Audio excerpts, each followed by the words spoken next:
শুনিন আমার চরফে সোনার মনপুরার জনগণ, সারা বাংলায় হবে আবার জাতীয় নির্বাচন। ভোলাচারে ধানের শীষের প্রার্থী আমরা যাকে চাই, সে যে মোদের প্রিয় আলম ভাই। জনবান্ধব নেতা সে যে মোদের প্রিয় আলম ভাই।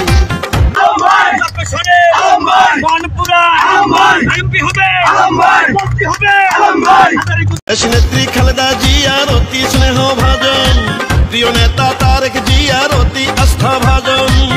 এলাকার উন্নয়ন আর সুখে দুঃখে যাকে পাই, সে হলো প্রিয় আলম ভাই।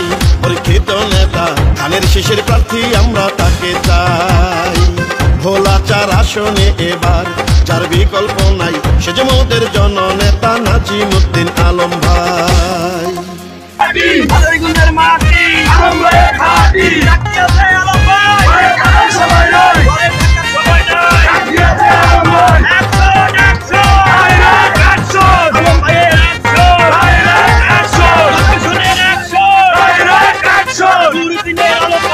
শহীদ জিয়ার খাঁটি সৈনিক, বিএনপির পরীক্ষিত, অন্যায়ের কাছে কভু করে না মাথা নত। তিনবারের সফল এমপি জননেতা আলম ভাই, ডাকসুর সাবেকে দিয়েছিলেন এই কথা ভুলি নাই। চরফে মনপুরা যদি আবারও এমপি হয়, ইনশাল্লাহ মন্ত্রী হবেন এই কথা মিথ্যা নয়। এমন একজন যোগ্য নেতা পাঠাইছেন মহান আল্লাহ, সে যে মোদের প্রিয় আলম ভাই। কর্মী বান্ধব নেতা ধানের শীষের প্রার্থী তাকে চাই।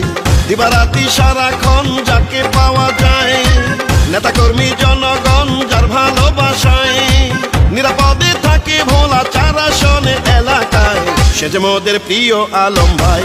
মানবতার নেতা সে যে মোদের প্রিয় আলম ভাই। ভোলাচার আসনে এবার ধানের শীষে নাজিমুদ্দিন আলম ভাইকে আমরা প্রার্থী চাই।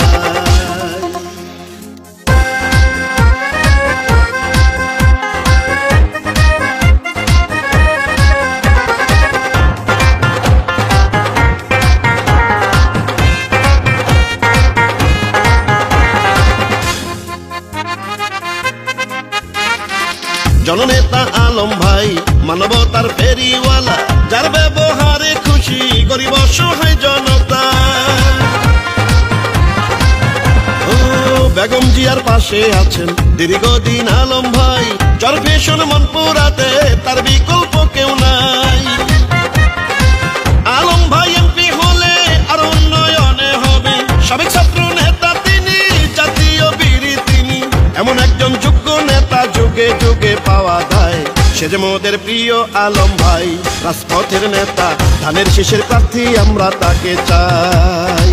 আলম ভাইকে সমর্থন দিতে যদি করেন ভুল, হারে হারে দিতে হবে সেই ভুলের মাসুল। বিএনপির পরীক্ষিত নেতা আমরা যাকে পাই, সে যে মোদের প্রিয় আলম ভাই। মানবিক নেতা সে যে মোদের প্রিয় আলম ভাই। ভোলাচার আসনে আবার নির্বাচনে আলম ভাইকে ধানের শীষের প্রার্থী আমরা চাই। শুনে না আমার চরফে সোনার মনপুরার জনগণ, শুনে না আমার ভোলাচারের নেতা কর্মী জনগণ। বিএনপির মনোনীত প্রার্থী আমরা যাকে চাই, সে যে মোদের প্রিয় আলম ভাই। ধানের শীষে নাজিমুদ্দিন আলম ভাইকে আমরা চাই। ভোলাচার আসনে আবার বিএনপির প্রার্থী জননেতা নাজিমুদ্দিন আলম ভাইকে